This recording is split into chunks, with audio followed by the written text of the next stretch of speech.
This is vk3sl, welcoming you to an afternoon session. Slightly different vibe today.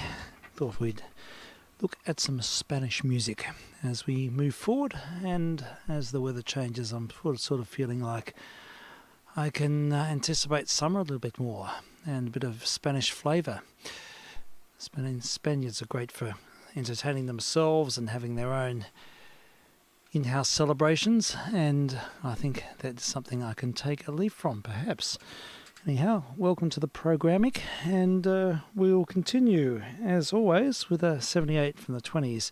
It's not directly Spanish, but it has got castanets, and it's from 1926, and it's called A Lane in Spain. This is vk3sl.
That was Fred Godfrey and his Jazz Nights. His Jazz Nights from 1926-ish on an old Vocalion 78.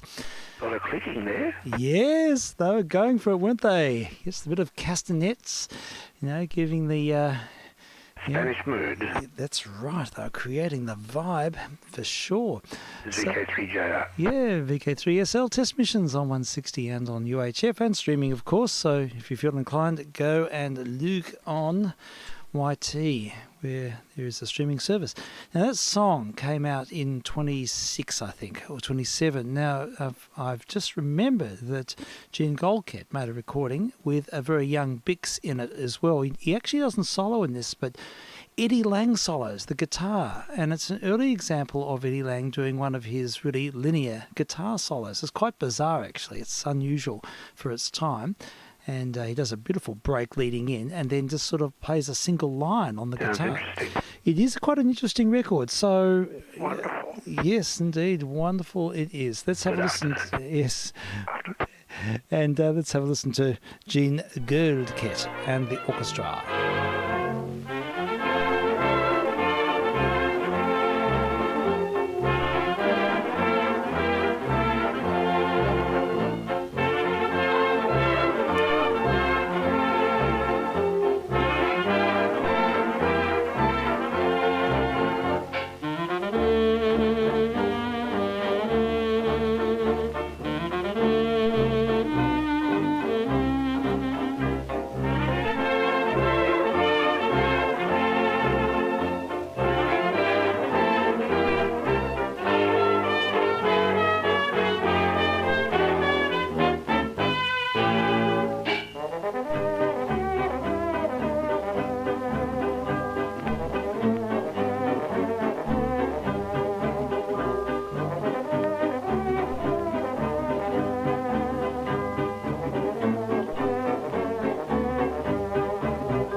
Sunny day you stole away with love's refrain, left me here to linger in a lonely lane in Spain.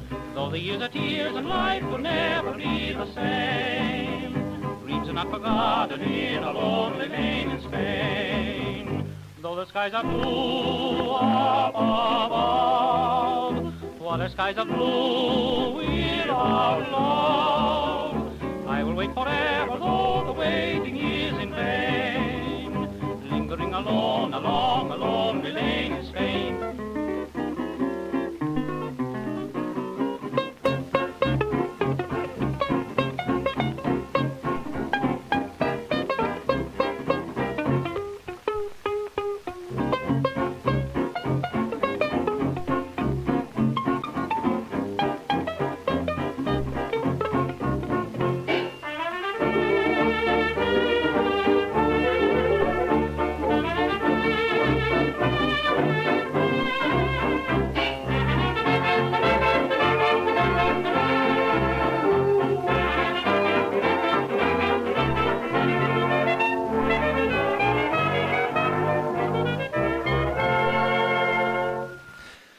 Go. Very nice. Interesting, isn't it?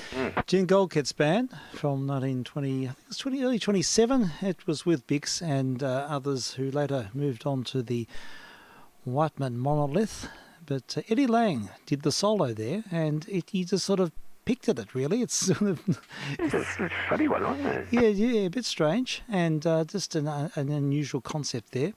But anyhow, he gave it a go, and he must have walked right up close to that carbon mic because it came through fairly solidly on his acoustic guitar. back in 1920 mumble. So yeah, I just thought it'd be fun to play a few Spanish records. We'll go continental a bit more and look at some other styles of music, I think. It's a worthwhile thing to do here and there. And I've been sort of skimming through the shelves and seeing what I can find at a quick glance. And I've noticed that there's a couple of CDs of Ken's here. Now, Ken Murray does the opening music for the late night missions on Friday nights. It's a piece of his called Lucky Strike, which is the music, and he knows we use it. He's listened in before, and one day I'd like to twist his arm and get him to come on as a guest. It'd be good. That'd be excellent. Be great to have a chat with Ken. Very good player and also composer. Yeah, absolutely. He's really active, and he's went to a concert of his during in between lockdowns. As one of the few live events I was able to attend was a concert of Ken's at the Con. He's now lecturing at the Con, and he's a pretty busy fellow. But he's got some great projects. He's always been producing CDs, and ever since the time I went to uni with him, not long after he started, I think he's made dozens of CDs. And he did his PhD on the music of Spain, and insofar that it affected the music culture in London. That was the subject of his PhD, and it was quite an interesting project that spawned a lot of discussion, lots of listening to 78s. I'll bet. Mr. Sarasata certainly got a Guernsey. We heard some Sarasata last night. We might even hear some more soon. But we'll hear now a recording of Ken's. This is from an album he put out in 2002, and it's the music of Manuel de Falla, and it's the Danza del Molinero, and that's from the Three-Cornered Hat, and it happens to be an arrangement by Lobert. So we'll hear Ken and a companion, Owen Thompson, both playing together, and a bit of extra Spanish flavour.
So Ken Murray and Owen Thompson from the album Homage, and it's the music of Manuel de Falla and his contemporaries, CD put out by Ken in 2002, I think it was, and some very characteristic arrangements of the music of Manuel de Falla. Labelled as he recorder. Sorry? What label does he record? He's got his own label, Lydian Records. Excellent. Yeah, I think it's an offshoot. I think he self-produces. Yeah, Lydian Records. Yep, his own label. And he gets people in to produce them. I think he actually recorded that at Trinity College. And Nice acoustic. it's a lovely acoustic there at Trinity and the chapel there. So, yeah. But, Mr. Murray, well, I've got this thing about Spanish violin music. And one of my fave pieces is Sarazata's Zapateado, just like the sound of the word. And Zapateado it's a dance, Spanish dance. I think it sort of refers to the punctuations of striking of the shoes on the ground, and a bit of flamenco jive there. And actually, here we go. It says the name derives from the Spanish word for shoe, which is zapato. There we go. So last night we heard some of the music of Mr. What's his name? Mr. Sarazata, Pablo Sarazata. Excuse me, drawing a blank there. And a great Spanish virtuoso who was one of the premier violinists of the 19th century, along with Joachim and along with Paganini. Mr. Sarazata was born in the 1840s, and in the very early 1900s he made a few records for Victor, and mainly of his own pieces.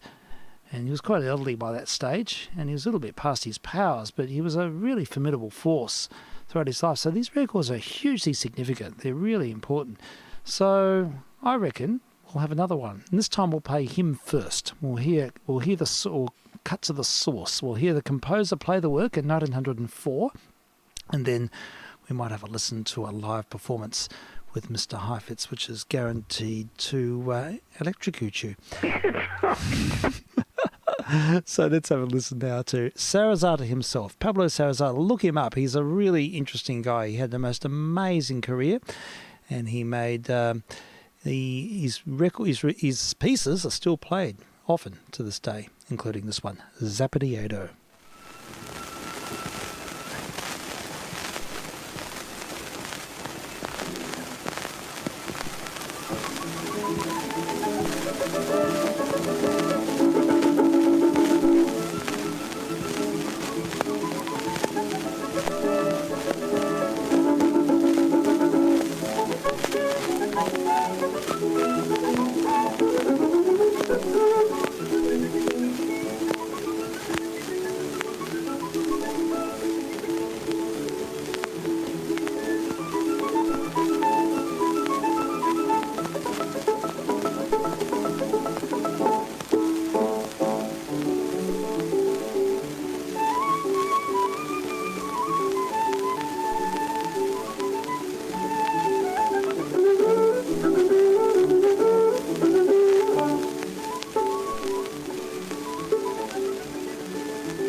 go. A recording from nearly 120 years ago.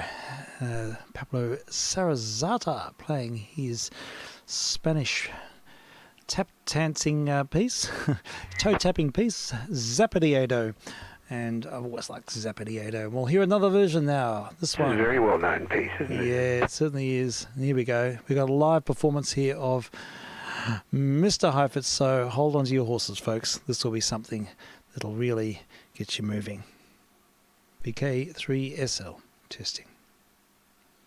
Long lead in on this one, but we will get there. In fact, it's a much longer lead than I expected, but it looks like we're ready to go.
Mr. Heifetz, death by 1,000 cuts. So incisive, that performance.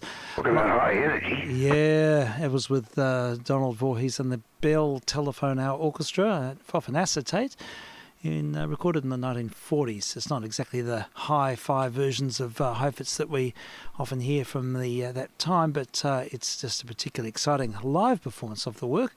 And it had some remarkable moments of poignancy. The way he can change, even in that really rough recording, I'm sure you noticed the places where he was able to change within one note, this tone colour profoundly. Yeah, it's incredible. Yeah, it's something to behold. He had an unbelievable control. And he could sculpture the music, sculptured perfection, Mr. The Heifetz. super high notes. Yeah, that's right. And just wonderful sweeps of phrase which really provided that requisite elan, Spanish elan. I love it. There's one more. Sorry, I'm on a roll. Another Zapatero. Just one more.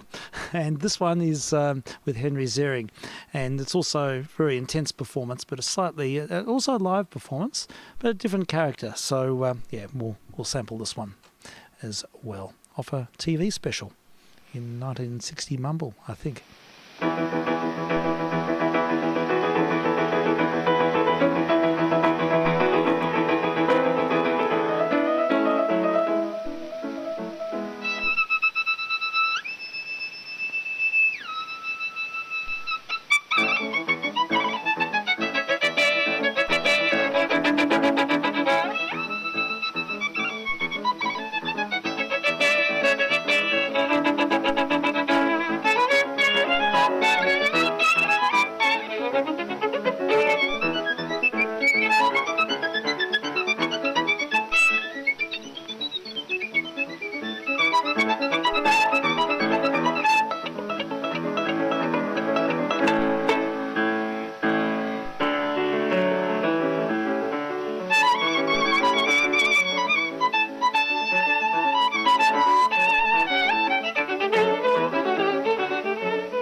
Absolutely breathtaking. Henry Zering playing Zapatero by Pablo Sarasate. And that's our last version of the Beast for today. I just had to hear it again. It's I know people wondering why is he playing these really distorted lo-fi versions, but there's something so exciting about hearing these musicians live, and this is the wonderful thing about YouTube, is that we get to sample them, we get to hear all these live recordings now that in the public domain, whereas they weren't a while ago.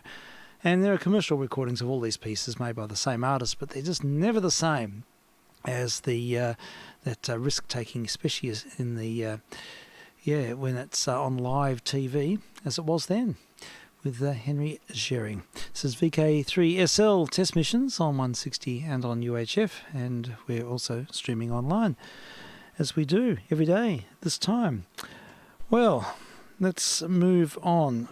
Let's find something else. And I've been sort of letting this thought simmer away during the day today. I had a light day today, which makes a big difference, actually. I like having a bit of headspace in my working day. and a number of people were not available for lessons today, so it meant I could do more walks and more thinking and more listening. And what I thought is to play a recording of, well, at least the prelude and the Fantasia from Casado's Solo Suite for Solo Cello. Excuse me. It's a piece I used to play, and I used to really enjoy playing. I can't play it anymore. I'd like to. Maybe I can work on it in the holidays. But it's just fabulous music. And I think Casado we've featured many times on these missions before, Spanish cellists. He and Casals were sort of heralded as the very great Spanish cellists of their generation. But he wrote some wonderful music, Mr. Casado, including this solo suite, which is quintessentially Spanish. It's just got so much Spanish flavour to it.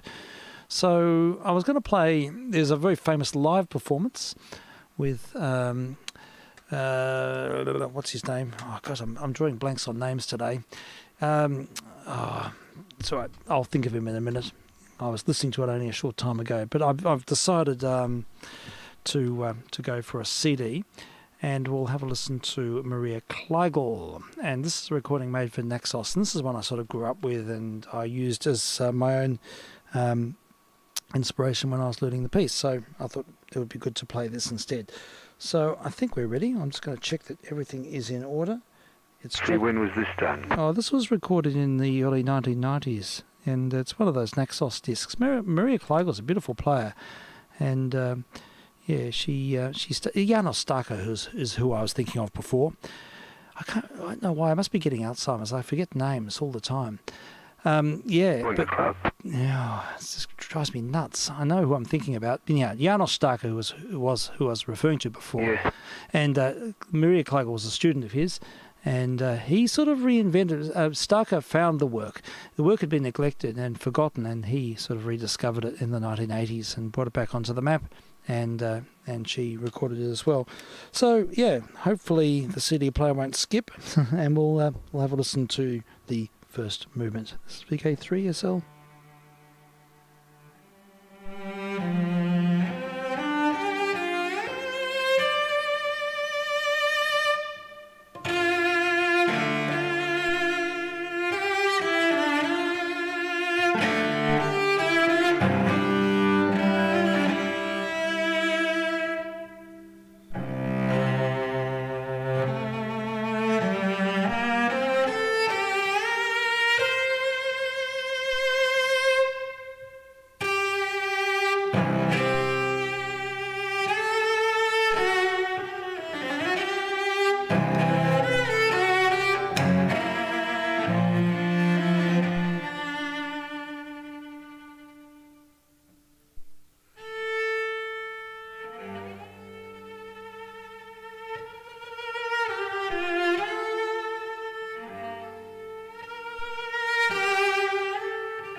Spanish flavour and atmosphere from Maria Kleigel, the music of Gaspar Casado. Solo cello. Lovely. Yeah, beautiful, isn't it? It's sort of expansive. It sort of seeks faraway places. It's one of those Spanish pieces that really takes one on a journey, I feel. And yeah, I used to love playing that piece because it's a piece that you could really, it had so much freedom, and I just love that freedom with all those melismatic passage work. It used to be such a dynamic work, very episodal.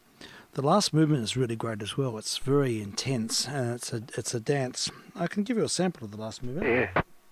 It's fabulous music. It's incredible writing for. This is the great thing when you get a composer who plays the instrument to a very, very high level. In the case of Casado, he's probably one of the greatest cellists ever. Sadly, he never recorded this work. He shelved it, and it was sort of, as I said before, it was sort of forgotten.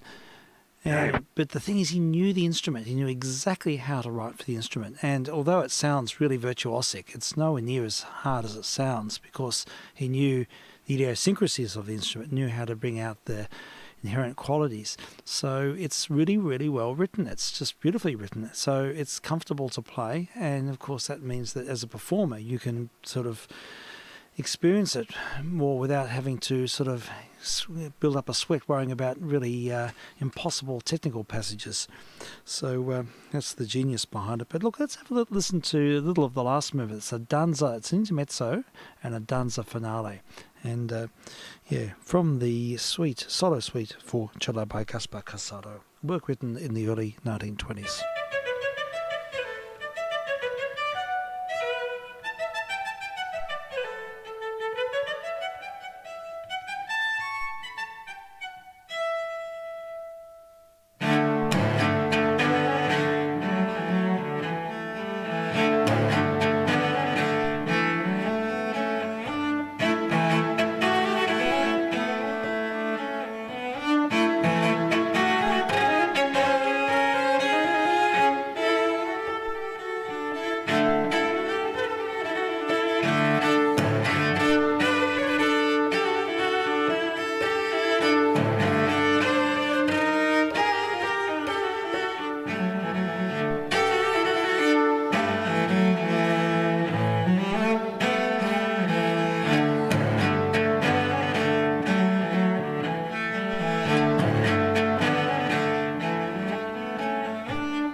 actually heard the Sardana, the Danza, the second movement, not the third movement. I actually initiated the wrong track. But since we've heard 2/3 of the work, I might continue and hear the final movement as well. Yeah. The intermezzo and danza finale.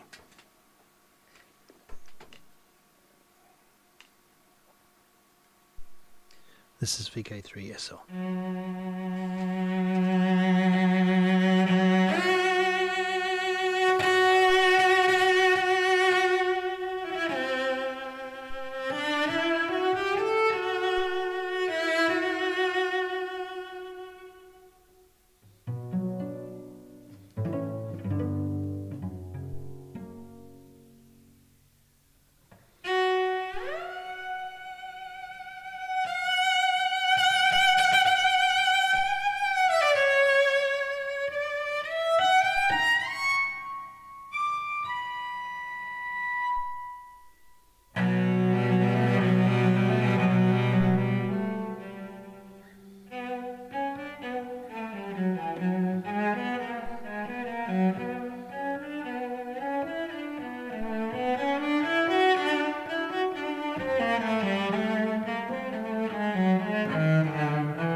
music of Gaspar Casado, played by Maria Kleigel, and solo cello work written in the early 1920s. And Sounds as though it'd be enormously difficult to play. well, that movement certainly is. Or double stopping and everything. I know, but it uses a lot of open strings, so you get the resonance of the open strings. They're sort of lasting resonances. Yeah, I know what you mean. And lots of use of harmonics, which you could hear. So that was very clever in the way he does. I mean, it is incredibly difficult work. It's up there amongst the hardest pieces, but it's, considering how much complexity there is in the writing, it's sort of manageable, because he understands the instrument exactly how to bring out the overtones and to make it ring. It's got see, the chords have all got a ring. Oh, they certainly have. And she does it superbly. She's an amazing player. I don't know what's happened to her, really. She made a lot of records for Naxos in the early 90s, and then I don't know what's happened since. I should look her up. But I buy a lot of Naxos records, A, because they were cheap, but also they're very good. Oh, look, totally. A lot of Naxos records are made in Eastern Europe, featuring really top-end Eastern European orchestras and musicians, and they are really just out there. They're wonderful, really excellent. And what Mr. Naxos, I can't remember his name, the guy who ran the show. Yeah, that's it. He used to go to all of the competitions to get the second and third place winners and give them all Naxos contracts, so, which I think is a really savvy move, really. And he recorded just about everything. He recorded a lot of sort of music that otherwise wouldn't ever be heard, and I think that's one of the great things he achieved, was to sort of give an opening to, you know, things like Bax's chamber music, which you never hear otherwise. Lots of music of Rager and all manner of, and even including this. I mean, this is pretty obscure stuff we're listening to. There's only this recording and the one of Mr. Starker, the only recordings in the public domain, and I don't think Starker actually recorded it. I think there's only a live performance of him playing it. So, and there's a number of student performances online, but there's not much. So, you know, this sort of music is sort of quite obscure.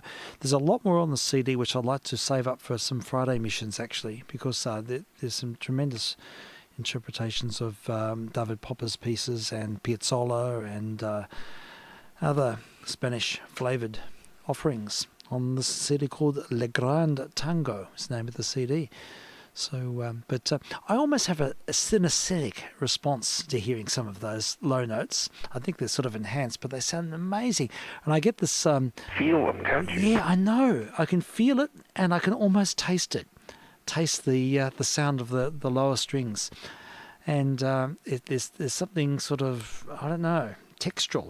So thick you could carve it. It's like that. It really is like that. Hi, Good Frank. to hear you. Good to hear you. And yes, welcome.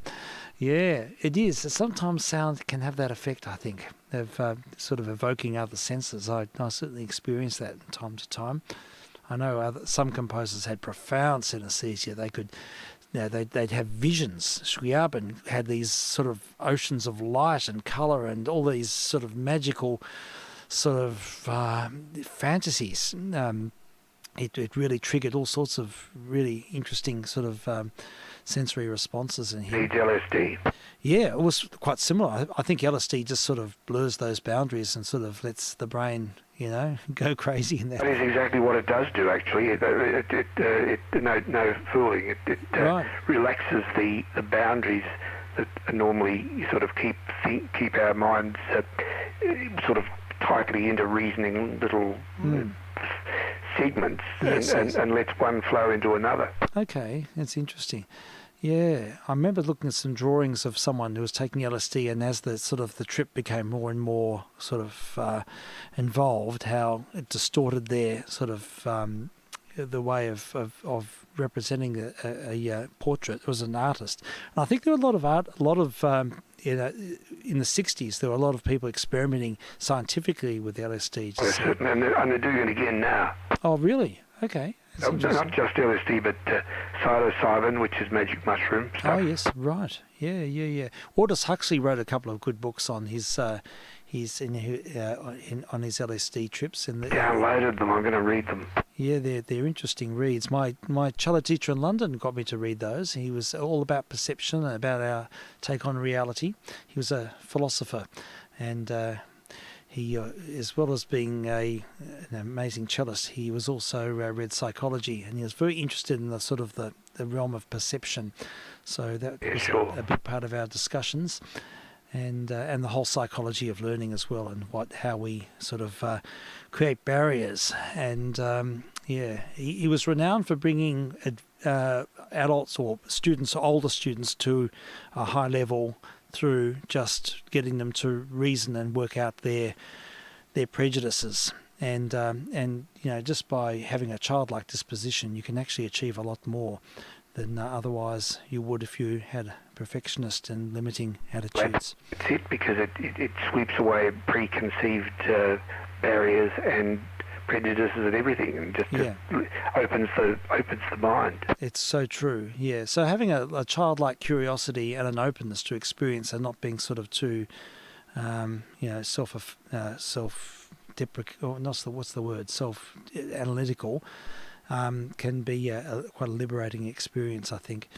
And, just to clear up what I was saying before, in case it's misunderstood, the experimentation on psychoactive drugs now is being done under clinical conditions with a view to treating depression and such and it's having remarkably successful results. Oh, that's tremendous. That's really interesting to hear. I'd like to read more about that. And I imagine things like schizophrenia might be able to yes, might help. Can do. But at the moment the emphasis is on the intractable depression. Yeah, right. Okay.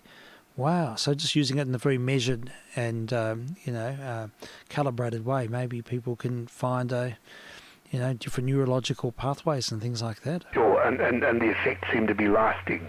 Oh gosh, that's good. It's probably more than shock treatments and those sort of things. Yeah, it's far preferable, really, because it doesn't. Shock treatment has the downside of destroying memory. Yeah, it does, doesn't it? That's right. And people, it sort of eventually erases your personality, I think. And that's what enough of it, I guess. Yeah. Yeah. But this doesn't, and it's also being used for people who are terminally ill to help them through the last phase. Wow. Well, that makes sense. It would be great if people who are in terrible pain or in terrible sort of in that horrible final stage to have some quality of life, and if they can make people feel like something's worthwhile in the last bit, it's a very worthwhile thing to do. There's a very good program on the ABC called All in the Mind. Yeah. I used to had a couple of episodes devoted to this topic.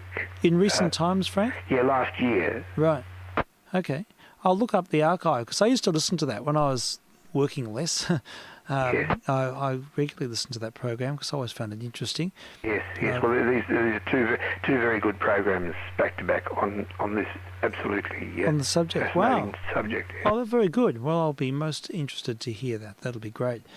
Yeah, and I'm sure there are sort of endorphins and things that come from playing, and it probably affects brain chemistry as well. Oh, they certainly would. Yeah.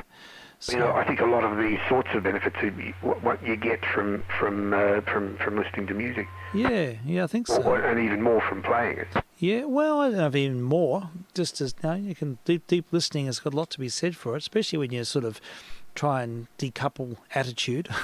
Well, maybe. That's the big bugbear. It's just that when you listen to things, think, this is, all your prejudices can easily sort of kick in and reduce the experience. Oh, yeah. And it's nice just to I love the idea of letting things wash over and sort of settle on their own without too much preconception, perhaps. But the thing that intruded on my playing was the tension to try and get that bloody thing right. Yeah, well, this is the big killer for everyone, really. I know. Yeah. Depending on the level of skill that you have. I got this. At the moment, I'm teaching someone who's very young and extremely talented, and this kid's possibly in the genius class. A very, very young kid. She's only 6, I think, 5 or 6, and just. But what I notice about this experience is working with her is that there's just no problem about making mistakes, errors at all. It just feeds back instantly into. That's wonderful. And you just notice the way the mind's ticking, and it's just I think above all else, it's all about focus, and then she's probably very bright, and she'll, she's just an intelligent person. But I think a big part of it is just that sort of focus and the way that draws back into the experience, not worried about repeating something and refining it and crystallizing it, and there's no sort of catastrophizing, there's no sort of, rolling the eyes, or it's just about really having that goal of the final product really crystalline in the imagination. Isn't that amazing? And you see it in really young kids. It's quite extraordinary to behold. That's what talent is. It's nothing to do with the physicality or ear or anything like that. It's to do with, well, it might have a bit to do with good listening skills, but it's that ability to focus, really focus, and not be waylaid by, issues, by, catastrophizing. Catastrophizing is the worst thing in the world. I know. It just destroys everything. We had that with our eldest son, David, who was learning very early. He was learning keyboard from the Yamaha school thing. Right, yeah. And he would play a piece, and whenever he'd make a mistake, he'd start again. Yeah, right. The whole thing. Yeah. And we'd tell him, just go on. He said, no, I've got to try and get it all right. Mm. And, well, we got him over it to some extent, but it was a big barrier for him. It's a very interesting one. Yeah, I think look, for me, I think I've said this before, as a teacher, the thing that makes the most difference out of anything at all is just to basically, all you need to say is it's okay to play badly. Yeah. It's okay to make mistakes. I don't mind if it sounds really crap. We said that to him, but it wasn't okay for him. I hope his teacher was saying it to him, though. I hope, so the people in authority, like I wasn't there. It's the experts. If they say that and say it's really okay, totally okay to play it really badly, and I notice an instant difference. It's phenomenal. It's like a veil's lifted, and suddenly there's all these new possibilities.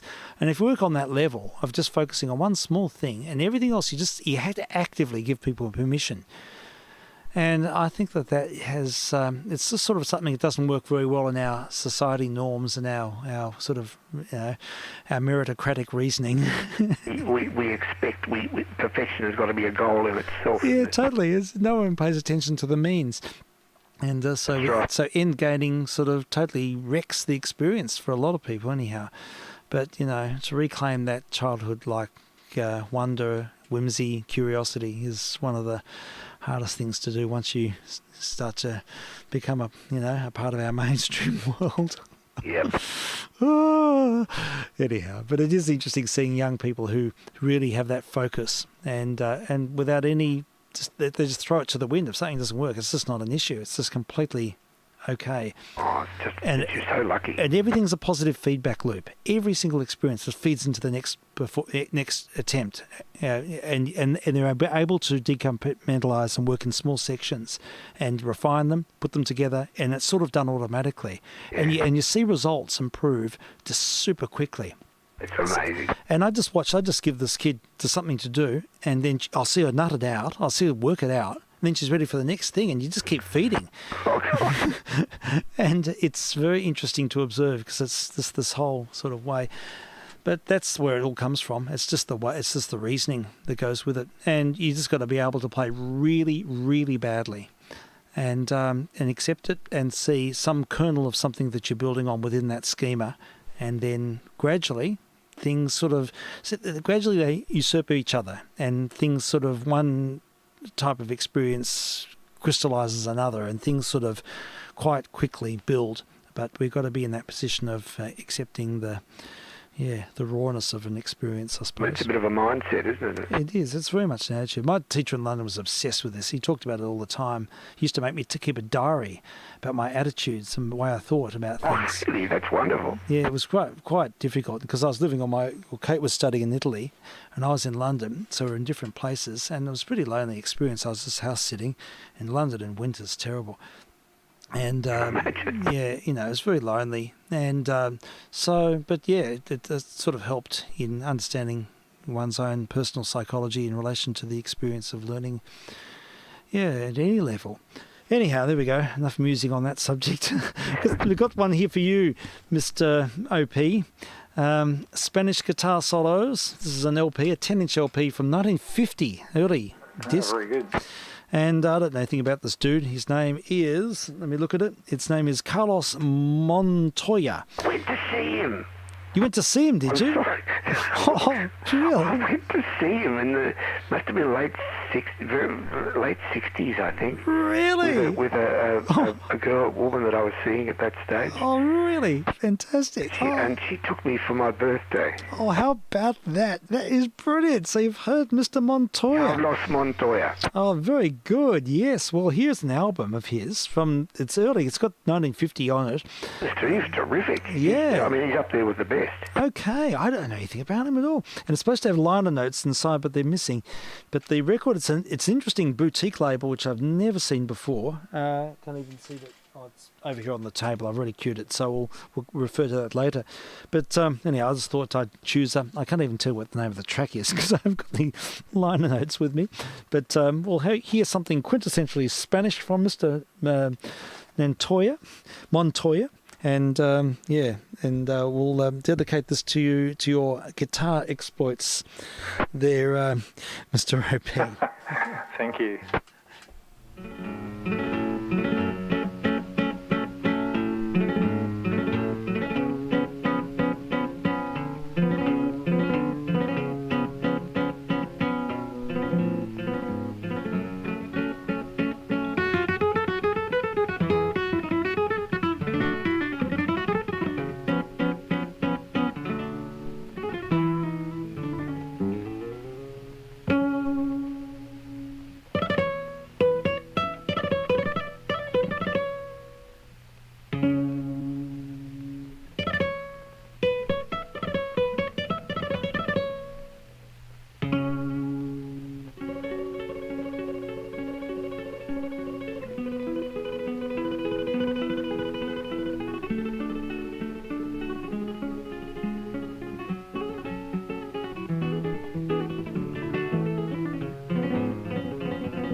Mr. Montoya there, and it's from an album, a 10-inch LP. It's quite early, and I'll have to hold it up to read out to you. It's the Folkways Records and Service Corps.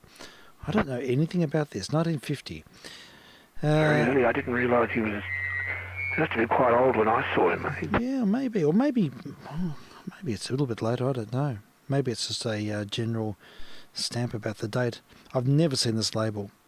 Custom moulded by Plastilite, it says here. And What's the label? I'm sorry. It's called Folkways. Folkways. Oh, that's a well-known folk label. Oh, really? Okay, I didn't know anything about them at all. There's a lot of stuff, especially around the 50s, 60s. Yeah. and probably beyond. Well, maybe they did a lot of good stuff. Okay. Really good stuff. All right, thank you for that. That's good. It says copyright 1950. Well, yeah, it means it might have been a bit later. That's quite possible, yeah. So 10-inch LP, the name of the track was Media Granadia, and arranged by Carlos Montoya. Very flamenco. Yeah, it certainly was. Very, very articulate, wasn't it? All the way through. It just had that precision edge to it. Is that as hard to play as it sounds, Frank, do you reckon? Oh yeah, the method to learning flamenco style. It's very like classical. It's very disciplined. It's very it's a very structured approach. You know, it's one of those things that the really good players start when they're very, very young, and you know, I don't know, it's the 10,000 hours thing, but I wouldn't be surprised if it's you know, it's of that order. The good players are quite extraordinary. Another one you're probably well aware of, Paco de Lucia. Yeah. Yes. You know, and I've read, like, it's not a style. I really love the style. I don't play it, or haven't attempted to. But he's got a number of training things over the years, and he's talked about various methodology. It's very structured. And that's why it's interesting when you know, I mean, you've obviously now recently got into Rodrigo and Gabriela, and they don't come from that background. Whilst culturally they do, but they grew up, you know, playing in a heavy metal band heavy metal cover band in Mexico City. But they've adopted that style a lot and fused it into their playing. Sure. But and again, just because they're such good guitarists, and they just keep plugging away, and it's. I don't know if you've looked at much of their video stuff, but in their more recent stuff that they post on a lot of the social media platforms, it's interesting. They always have this little 3-word slogan in view, and it's called "Trust the Process." Oh, wow. And they obviously have a process, you know, the way they learn or they build on their material, and that it's that reminder to them that there's a way of doing it, and you just got to keep plugging away. Sure. And, you know, they're... So, it's an interesting style. Another player who, again, has fused probably that and into the rock sphere is who I have listened to a fair bit over the years, Al Di Meola. Oh, yep. Another fine, you know, I guess trained as a flamenco player, but has really, you know, fused it across into the rock sphere, and there's many, many of them. Sure. It's a beautiful style of playing. I love it. Yeah, it certainly is. Yeah, well, look, it's very technically, you know, challenging, and as you say, the precision. I think a lot of it sort of derives from mentor associations. So I think the traditions with a lot of these styles is that you sort of, it's like a martial art. You hang out with your, you know, your mentor. Your teacher, dojo, and you learn from them and their style. And, that's right, but you basically live with them. You just live with the music. You just breathed it all the time. It was just in your DNA, and it's something, especially a lot of that melismatic stuff, it's so idiosyncratic, and it's just far-reaching, and the way it evolves and the way it flares and the way it sort of resolves has sort of cultural implications that I could never understand. You know, I think you just have to be there. You have to... I agree. I think you do have to live it to a degree. And another side of it, like classical, is that it's finger style, it's finger picked traditionally. Yeah. And the flamenco players, even to a higher degree, like I know Paco and other players, on their picking hand, so if they're, you know, right-handed, their right hand, the growth of the nails, but also then the polishing of the nails to a degree to reinforce the nails so that they always had that extension for using the nail. Yes. Some players might use finger picks that you put on. Yes. I don't know that the prevalence of the development of the nail is great in the classical playing sphere. Yeah, no, possibly not. Of course, you wouldn't want to make a mistake chopping the vegetables, would you? No. In fact, I read about one player who, and it might have been Paco, who used to use araldite as a nail polish, essentially, to make the nails really hard and tough. Gosh, how about that? Yeah, I used to always dip my thumb in methylated spirits so I could build up my callus on my thumb for playing in the high registers on the cello when I was younger. Wow. to build up Does it work? Well, it did, because you had to build up your really hardened skin on your fingertips, and particularly on your thumb. It's a bit like playing electric guitar. Yeah, and if you're going to move around quickly, you just need to have that callus. Otherwise, you just it's like the initiation process is agony. You're bleeding and you're cut, and it's shocking. And then once you get over it, you build. I still got my callus to a degree, but I used to have and it used to be a sort of a signature of if you're shaking hands with a cellist, just check out how much callus they have on their thumb. You know how much high position work they've done, which is always a lot harder. So it's sort of a badge of honour thing, really. But look. Can you send me some links to those musicians who you just mentioned? I know you have in the past, but stuff that's sort of this ilk as well. Because I'd like to. I'll have a dig some stuff. Look, to have a dig around, and it would be nice to sort of follow on and do another Spanish missions next week, maybe, or something, and just sort of look at some other material that. I did send you a picture of another guitar today. Oh, did you? Oh, yeah, on the phone. Oh, okay. Let me check. Has it arrived? Oh, no, haven't seen it. It's a bit weird. There you go. Oh. Sent well earlier this morning, so really, I figured you wouldn't see it till later because you would have been involved in. Yeah, I was teaching all day. I didn't have the phone with me, but I'm looking now and I can't see it here. That's really weird. Oh, there you go. Strange. Well, have another crack at it because something's missing. But well, look, gentlemen, it's got to that point in the time where I've got to go and be a part of it. Now, I have to say, last week I was really last night I was very disappointed. I went inside, and I think I must have tripped over a lead or something on the way out and unplugged the internet. And as soon as I got in, I usually go in and turn receivers on inside so I can monitor things. But everyone had questions for me. I walked in the door, and then everyone's asking me questions, and I'm thinking, I'm hoping everything's working. But, of course, Murphy's Law prevailed. It wasn't. It was dead air for about 15 minutes. So, and we'd lost most of the Hitchhiker's Guide. In fact, I terminated because it just wasn't worth reconfiguring at that late point. So, with apologies, I know people were listening, and I feel it was unfortunate that occurred. I'm a bit more hopeful tonight. I'll watch my step. There's just power board after power board here, and I must have tripped on something because I noticed that the Wi-Fi, the Apple Airport Express thing that I use for this, was not even on. So somehow it got disconnected. So it must have been me. So I'm sorry about that because confessions. Yeah, well, that's right. Yeah, stuff happens here all the time. Stuff happens. In fact, the internet is also flaky because there's so many people using it. Like my daughter's having a ballet lesson as we speak, and that's live streamed, and then everyone else is on something. So it's crazy stuff. It's like being in the academy, really. Oh, good. But look, before referring to Hitchhiker's Guide and giving that another go, I'm going to. I've got here the Mighty Moog. And it says everything you wanted to hear on the Moog, including some Spanish music. There you go. So, this is Bizet, the excerpts, the classic excerpts from Carmen. So, I think we'll just play this as a write-out today. A bit tongue-in-cheek, but why not? Let's have a listen to the Moog.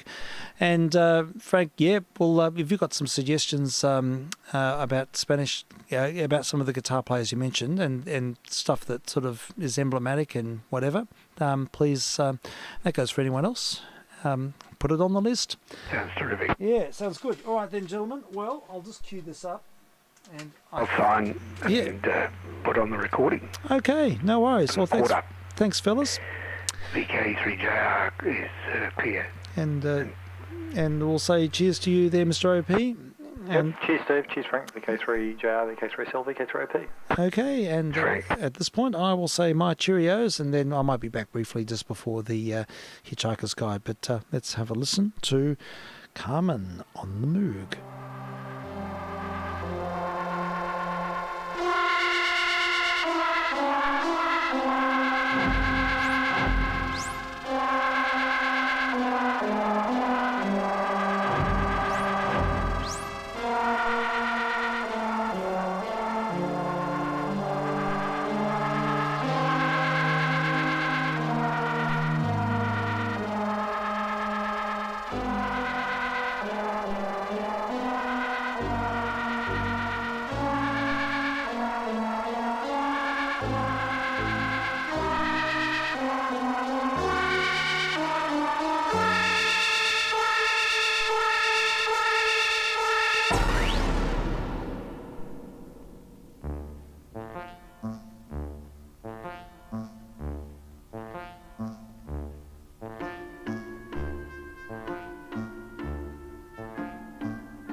from an album called Everything You Always Wanted to Hear on the Moog, but were afraid to ask for. And we heard a selection from Carmen. Now, who is the performer? Wonderful. Yes, it's good. Now, who is it? Maria Callas would be impressed. Oh, yes. Semiconductor, I love it. By Andrew Zazdin and Thomas Z. Shepard. There we go. So, everything you wanted to know about the mood. That concludes our Spanish program. Now, what do? Do I go and watch SpaceX Falcon 9? Oh, it took off a little while ago, didn't it? It's probably still going live. No, I'll go to Hitchhiker's Guide. We'll have a look and we'll cue this up and we'll just make sure that record is now faded out. And hopefully this will run its full course tonight. Hope so. So this is vk3sl thanking you for your indulgence. We'll be back again tomorrow as per usual, all being well. Cheers for now. The Hitchhiker's